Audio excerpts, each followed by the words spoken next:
Comparison is the stealer of joy. Comparison is the stealer of joy. Think about it. Think about a time where you were completely content. You were fine. You were having a good day, rolling around, and you scroll over on social media and you see somebody. Oh, I'm so excited. I just bought a house. We just closed on our home. Yay. And you're thinking, and you don't want to be a hater, right? You don't want to be envious or jealous, but you feel this little twinge or twinge. I don't even know if twinge is a word, but you feel this little twinge that says like, I've been trying to buy a house for the last 2 years and I still haven't gotten it right. And they're younger than me. How they do that first, or someone is maybe they opened up a new business and they're having a ribbon cutting and you're like, oh, yay.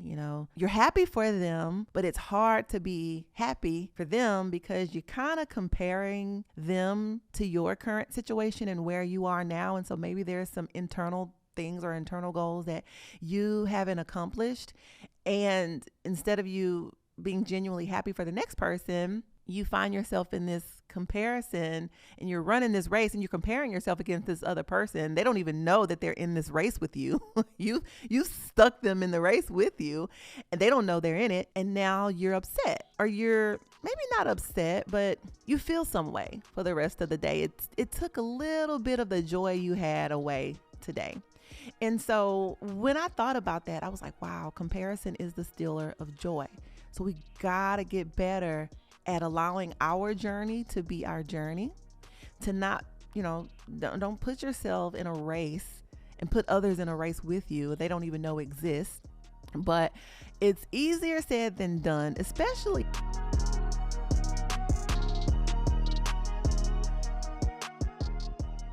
Yo, you are listening to The Throne. I'm your host, Matasha LaQuinn, the Queen Bee of Real Estate. And thank you so much for tuning in today. Sometimes, I'm so random. I wake up and I said, what are we going to talk about today? And I venture completely off of the grid from what I had planned. And I follow, what's on my heart and what pops up in my mind, because I think that's God's way of telling me that's what people need to hear today. So I'm going to be obedient, and we're going to be talking about your journey and not comparing yourself to other people.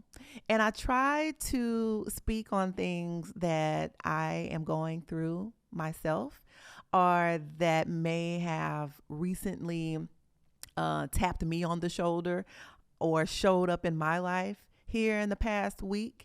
So I don't just talk to you guys to, try to give you advice or input into things that I'm not going through, or that maybe tips that I'm not applying myself. And this topic actually came up because I found myself yesterday wallowing in this little bubble of comparison. And what I realized, and let's just be clear, this isn't the first time. It doesn't happen often, but we're all human, right? So over time, maybe 2 months passes by, or a couple weeks, or something on Facebook pops up and it reminds you, oh man, they're doing something better or faster than I'm doing it. And so comparison creeps in. And so what I've realized is that comparison is the stealer of joy.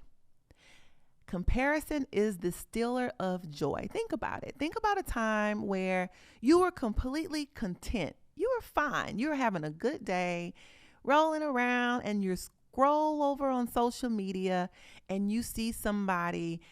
Oh, I'm so excited. I just bought a house. We just closed on our home. Yay. And you're thinking, and you don't want to be a hater, right? You don't want to be envious or jealous, but you feel this little twinge or twinge. I don't even know if twinge is a word, but you feel this little twinge that says like,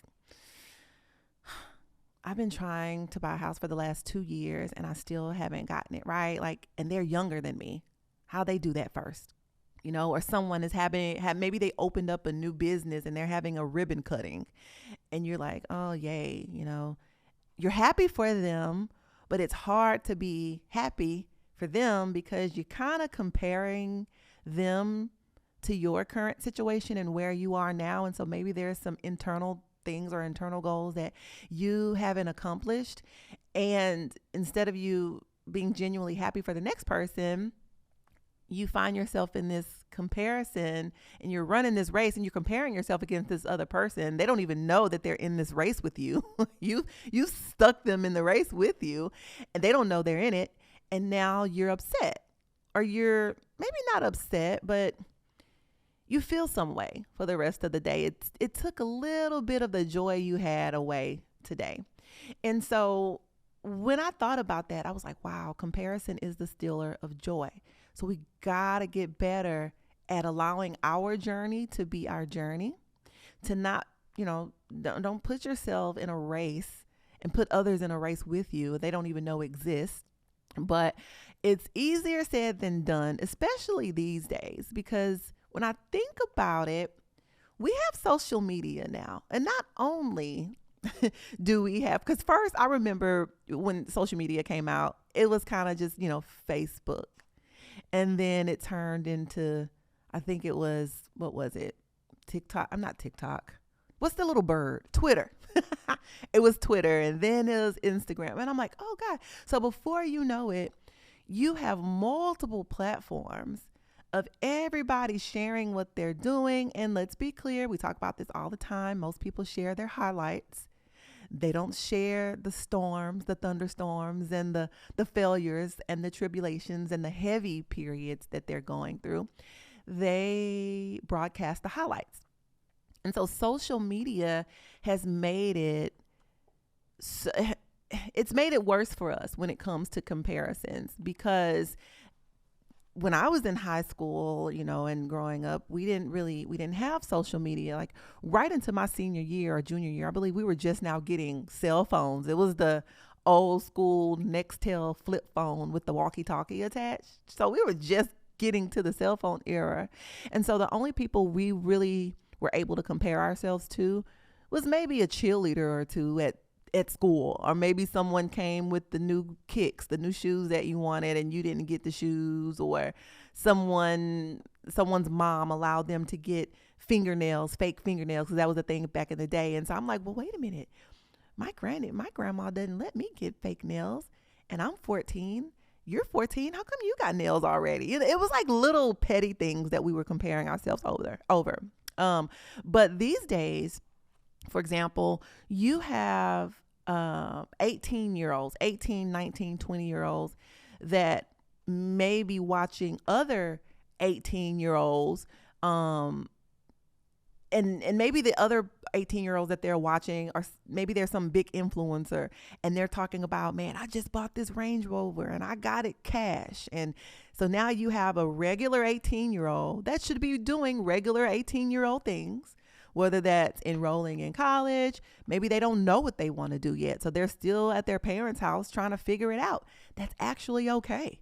That's what normal 18-year-olds do.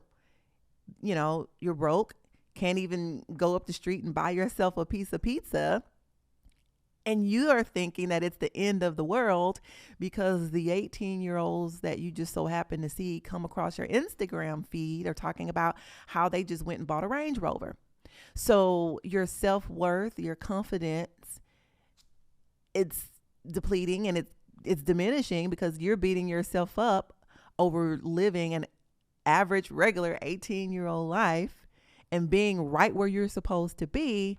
But because of the comparisons, you don't feel that you're worthy enough, or you don't feel that you're headed in the right direction. And not to mention, social media isn't always true and accurate. So not only are you comparing yourselves to people and situations, you're comparing yourself to situations and people and accomplishments and highlights that might not even be true. You don't even know these people. And again, back in the day when we compared ourselves to people, it was, again, local. Now you're comparing yourself to all types of people from different cultures and backgrounds in different cities and states. And you're like, wow, oh my God, everybody is just doing all these great things. And here's little me in Houston, Texas, or wherever you are. Here's little me in this bubble doing nothing. You can't do that. You have to stay focused. You have to keep your head straight forward. to your own finish line. Don't look to the left. Don't look to the right. Straight ahead.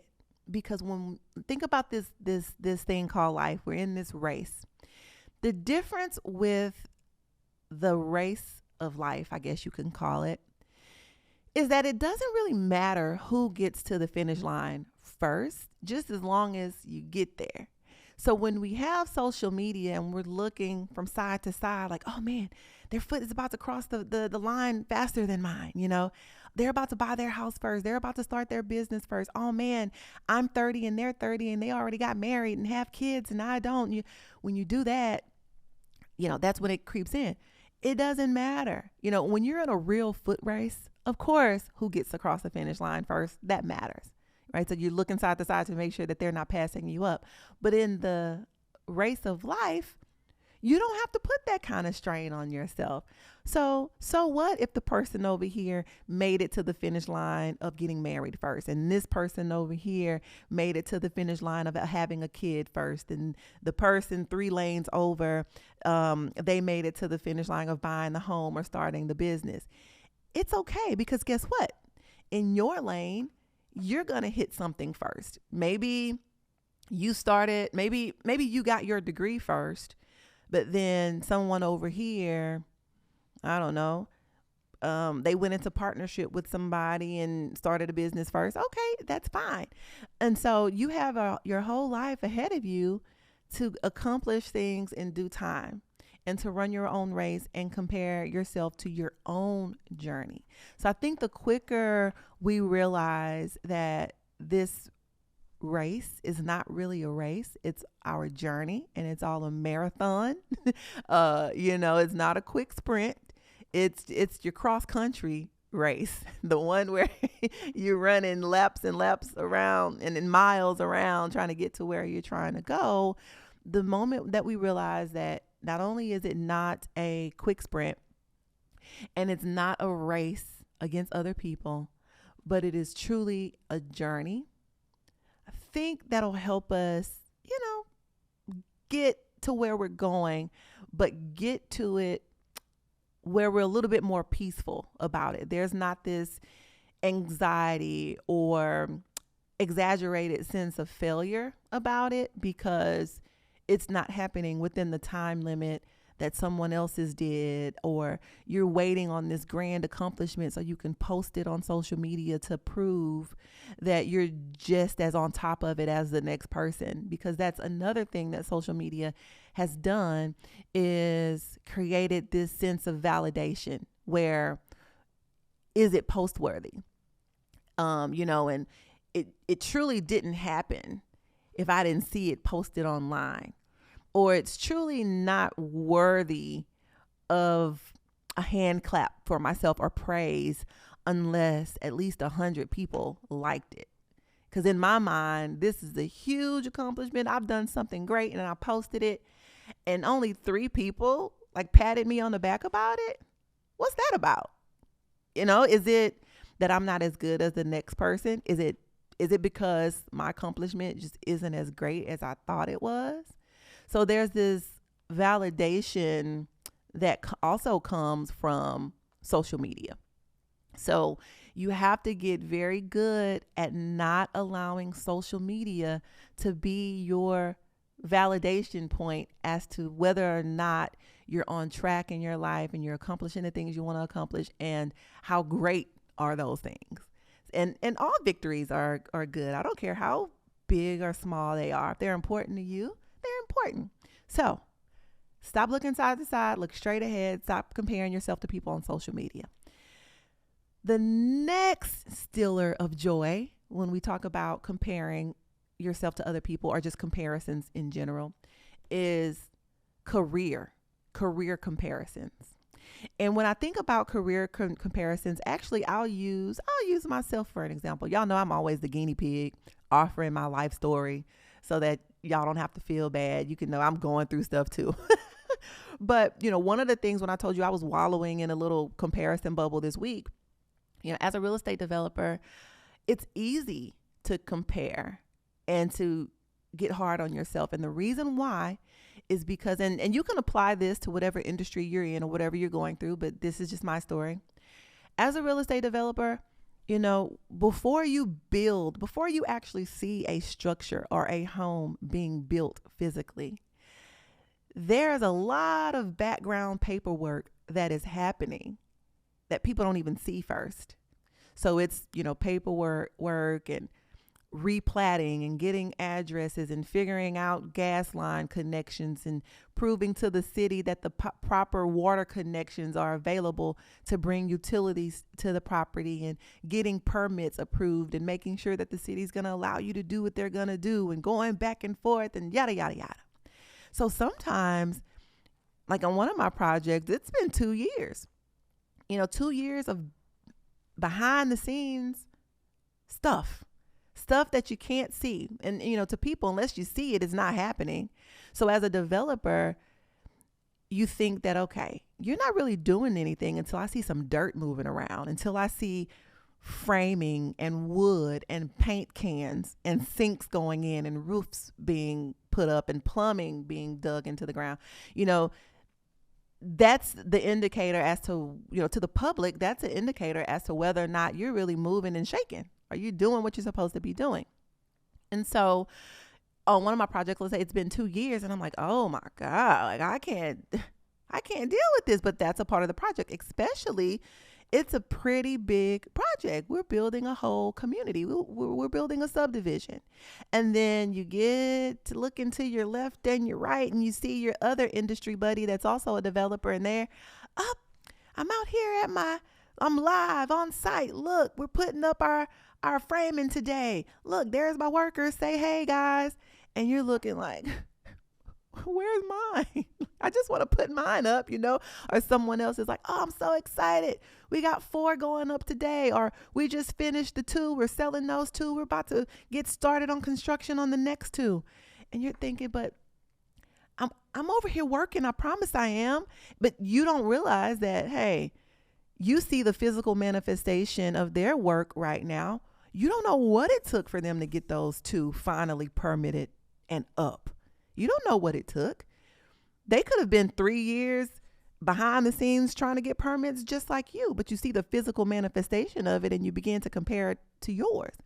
Not only that, and this is not to downgrade anybody else or what they have going on, but you also have to think about Tasha.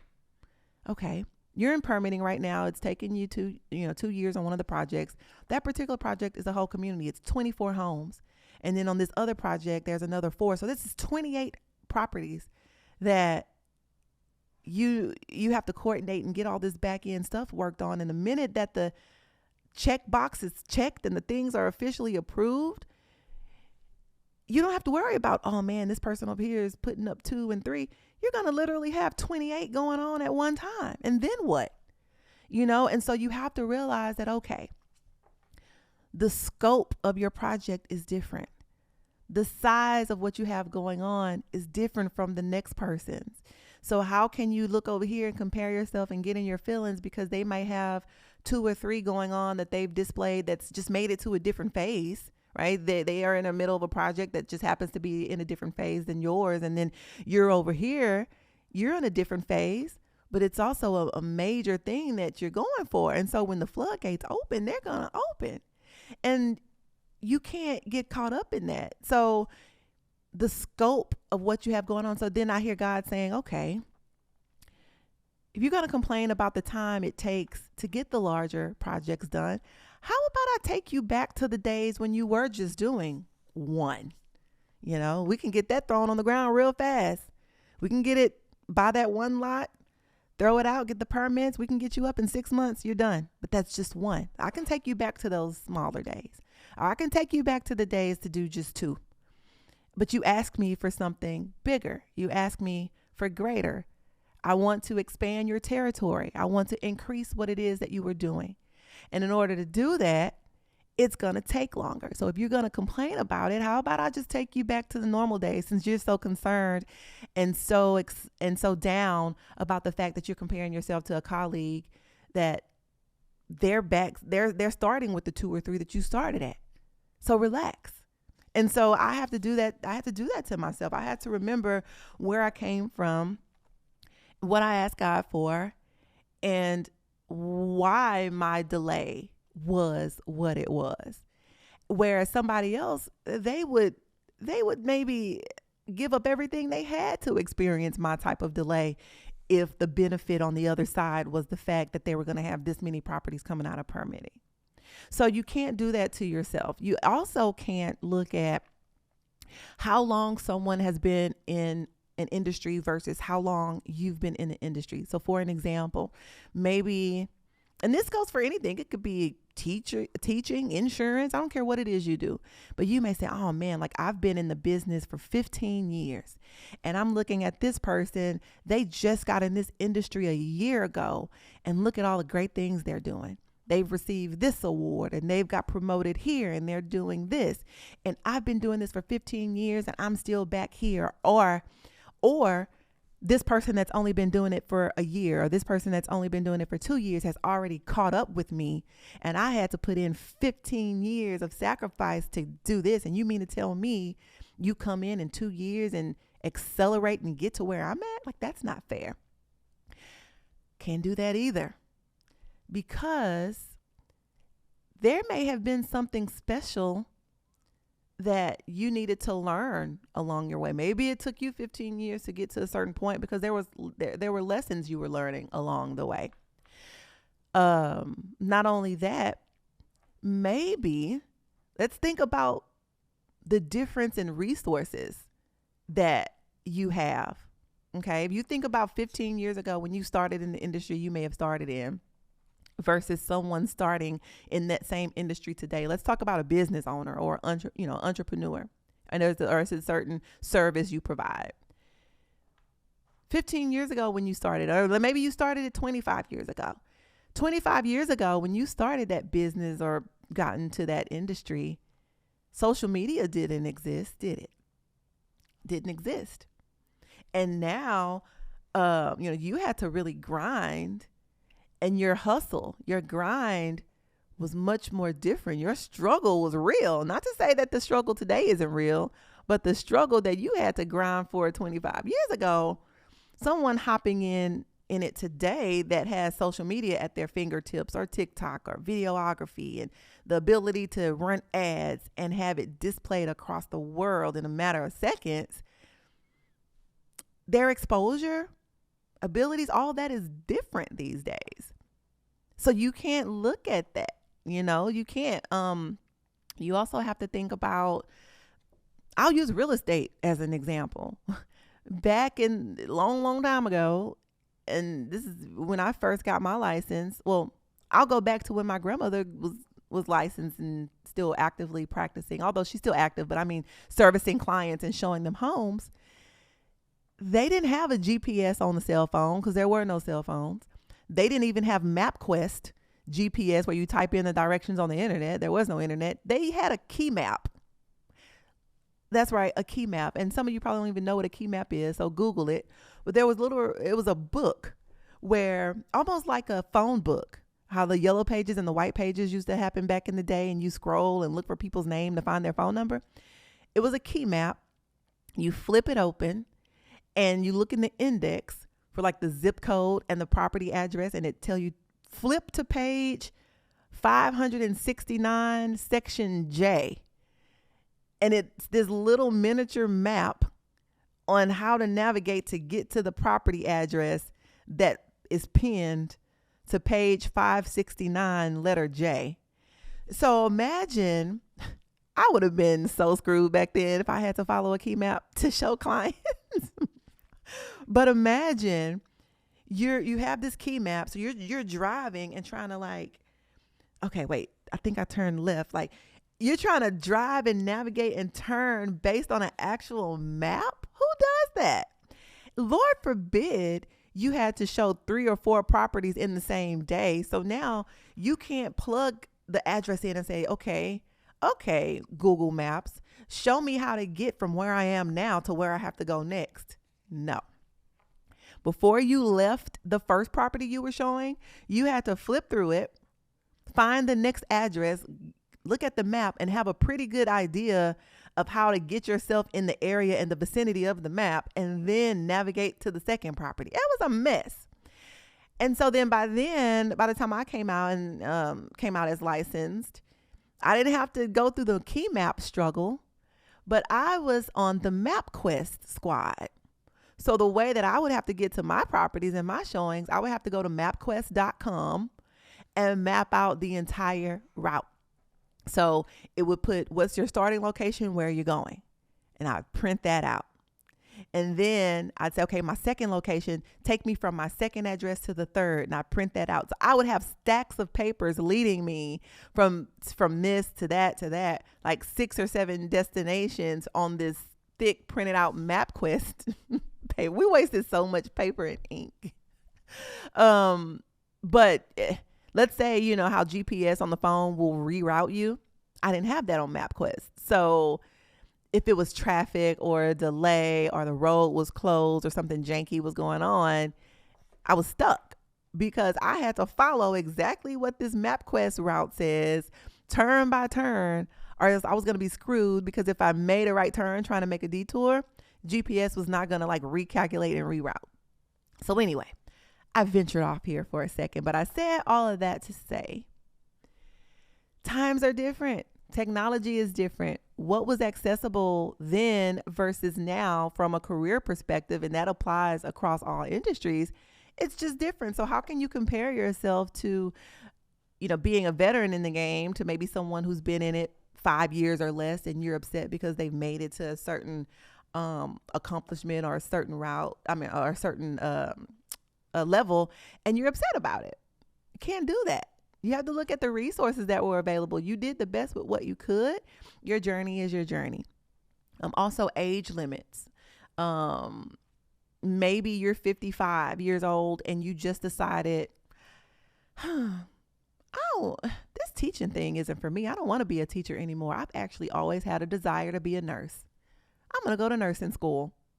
And you're thinking, oh God, like what am I thinking starting all over at 55? Like, I don't want to do that. That's okay. It's your journey. Or you may be looking at, I'm 55 and I'm just now trying to get a degree, and it's people in their 20s, you know, that already have this degree. It doesn't matter. It's not about them. It's not about looking left to right. It's about minding your business. Don't worry about what they're doing. Mind your business.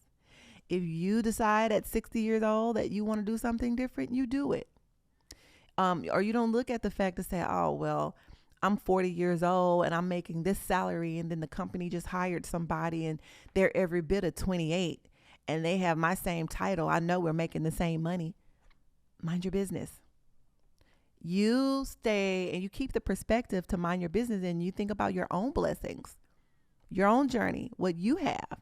You're worried about the wrong thing if you're worried about how old someone else is and they came in with the same job title and you guys may make the same amount of money. So what? If you find yourself doing that, catch yourself real quick, reel yourself back in, and let that be a key indicator that you are not minding your business. And the minute that you check yourself and realize that, you can go on and say, okay, wait, I'm not minding my business. That's why I feel that way. Let me mind my business and move on to the next thing. So we have social media comparisons. We have career comparisons. Another biggie, and I think I'll leave off with this final one because this is a big one. Relationship comparisons, or even marriage comparisons. And circling back to social media is a cause of a lot of us having comparisons to other people's relationship and marriages, because you see the post of the family picture at Christmas time, or they're in the park having a picnic, and the pictures with the dog, and the kids made straight A's, and why my kids, they don't make straight A's, you know, and there it goes again. But marriages, relationship comparisons, you don't know what people are going through at home. It's, oh man, they look so cute together, or they look so nice. They look like they get along so well, and I wish I had that. I wish my husband treated me that way. Again, people only post the highlights. You don't know what's happening. He could be abusing her behind closed doors, and honestly, she could be abusing him behind closed doors. They could have just gotten in an argument of a lifetime. She could have just found out that he cheated last week, threw all his clothes out on the street, accepted him back, and decided to work on the marriage. And then they posted a family photo together to solidify the fact that they went on a date night to make up for the drama they had last week. You don't know the backstory. You don't know the backstory, but now you're comparing yourself to the picture they just posted. Don't do that. Be happy with what you have or what you don't have. And when I say what you don't have, I'm talking about those that may not be in a relationship yet and you want one. Those that may not be married right now, but you desire to be married. You don't have kids, but you desire to have kids. Be content with where you are. Your journey is your journey. You don't know what comes along with having a kid or having a wrong relationship. Maybe God is preserving you. It's not your time yet. And timing is key. And that's okay. Maybe you're not mature enough yet, and God knows it. So there's some little things he has to take you to until you're a little bit more mature to handle the compromise or the communication that comes along with being married. You have some self-work to do that you don't even know about yet. Even with marriages and relationships, you may say, well, I don't understand why I've already gone through 5 relationships and they're all toxic and I get cheated on, and it ends up being this big, horrible ordeal that has stripped all of my confidence and self-worth. Why do I always have to go through this? Meanwhile, I have a friend of mine that just met a guy off of a dating app online, dated him for 3 months, and they've been married happily for 15 years. Why do I have to be the one to go through the struggle?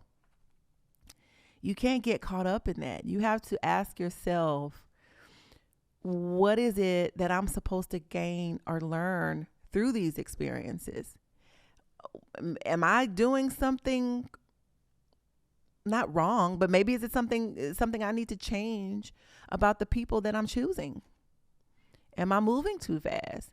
Am I compromising my standards or values that I have in place? Or am I ignoring red flags from the beginning? Am I settling instead of being still and waiting for the right one? I'm just jumping in the relationship because it's available to me, and then it turns out and it ends ugly, and that's not the one I was supposed to be in the first place. And I knew it wasn't, but I did it anyway, just so I wouldn't have to be alone or be single.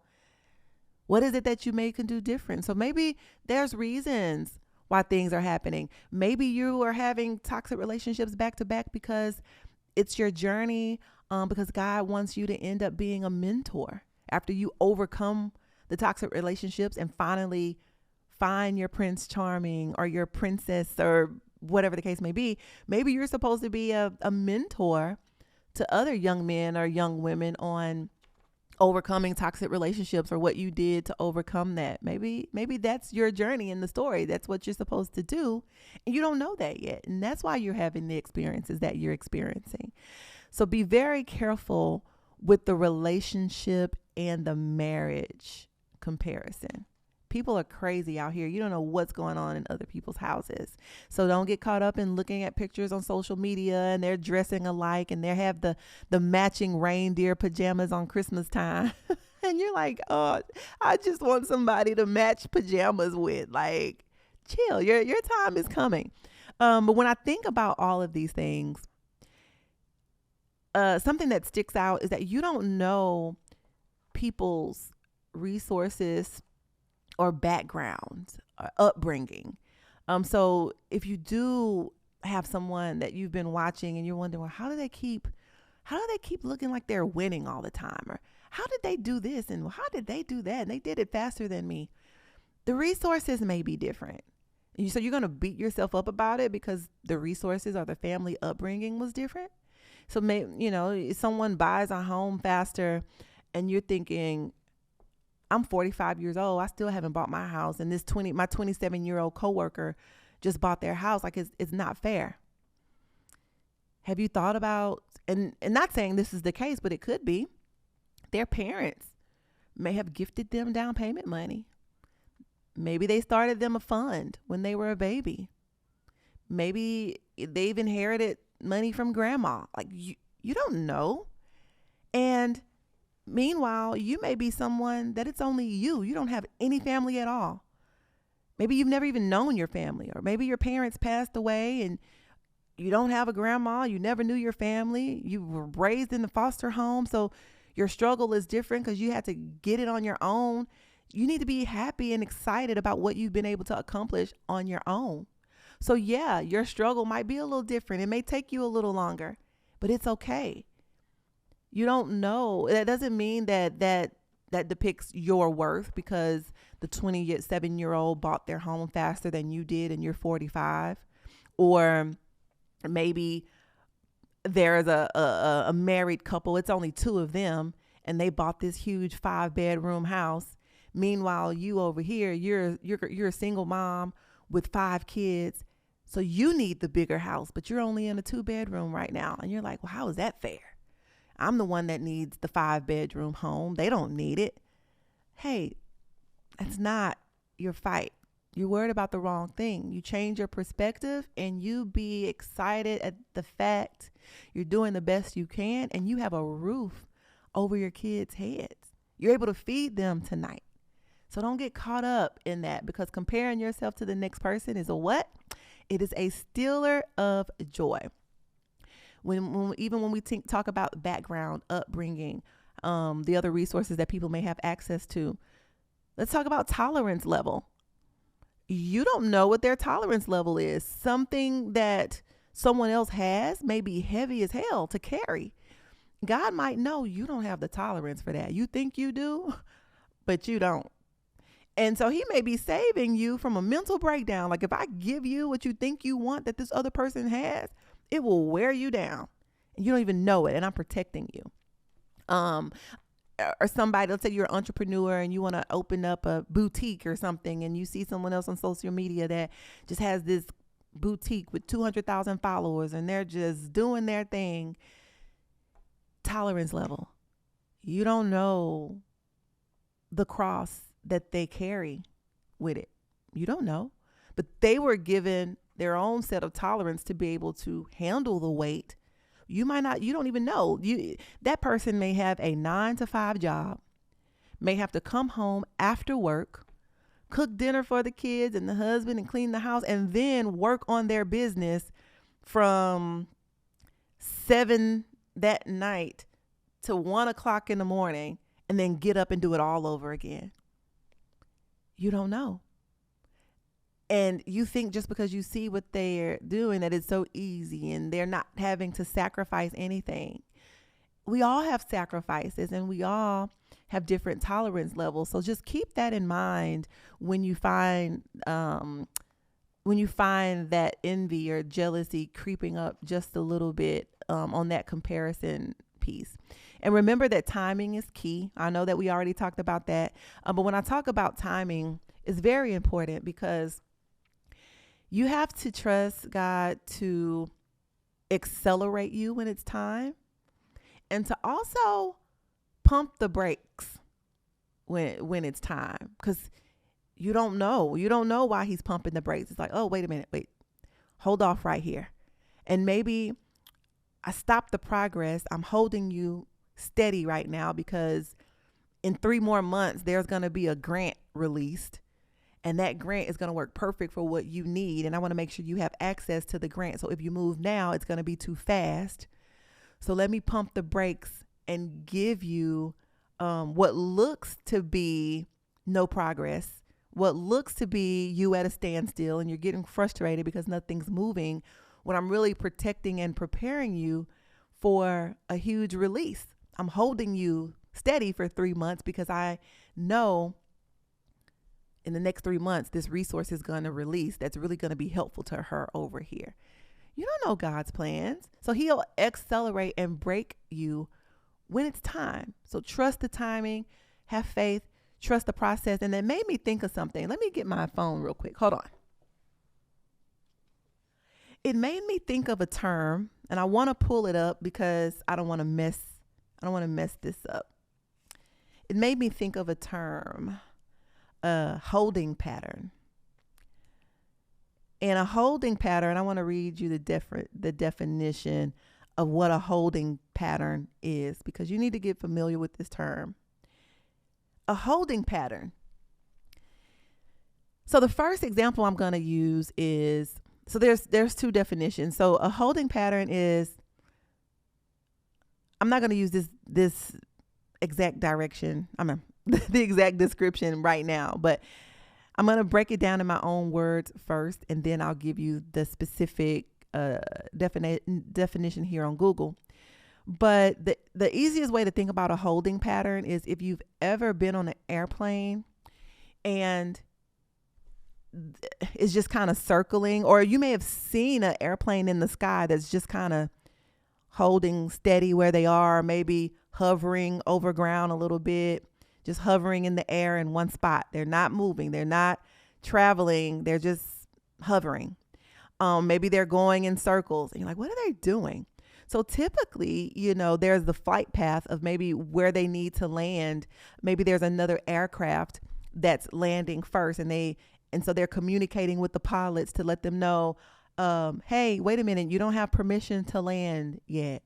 All right, we're monitoring the other aircrafts and making sure that everybody can land safely. So we're waiting on one coming from Miami. They're about to land. Just remain in a holding pattern for 2 more minutes until they land and they clear, and then we'll give you permission to land. And so sometimes you may be sitting on the plane thinking, oh my God, get me off of here. Like, why are we just sitting here in the air? If the pilot doesn't listen to the instruction and they land too soon, it could be tragic, right? So you have to be comfortable with trusting the pilot and the holding pattern. You don't have permission to land yet. And so when we translate that into the real life definition, and by the way, a holding pattern is the actual term for aircrafts and pilots when they're awaiting permission to land. But the other definition is a state or period of no progress or change. So a holding pattern means a state or period of no progress or change. So maybe you want to grow your business. Maybe you're praying for your marriage to work. You're having some marriage issues. You guys have been going to counseling and you're waiting on the light at the end of the tunnel. You're waiting on some change and nothing's happening. And you're just in this holding period. Like, what am I supposed to do? I can't turn left, can't turn right. I'm just stuck. Be still and know that it's okay. We all have holding patterns. We all have seasons. What season are you in? And we have to trust that if we don't have permission to turn left, turn right, we don't know what to do yet, and we're stuck, it's for a reason. And we have to just be still and trust that in due time, we're going to have permission to land. In due time, the doors are going to open that we need to open. In due time, we're going to get the direction that we need, or the strategy, the mental block that's been there. You didn't know, maybe there's a business idea or a partnership that you're in the middle of and you guys are disagreeing on something. And so you're just at a standstill and can't move until you agree. It's okay. I know that when you're in a holding pattern, for me, the biggest thing is like, oh my God, there's no progress. I'm losing time. I've been at a standstill for 8 months. I'm losing time. Remember, timing is key. And when it's time, God can accelerate you and make up for that 8 months that you think you lost. After 8 months, you can pop up and have better terms than you could have ever imagined.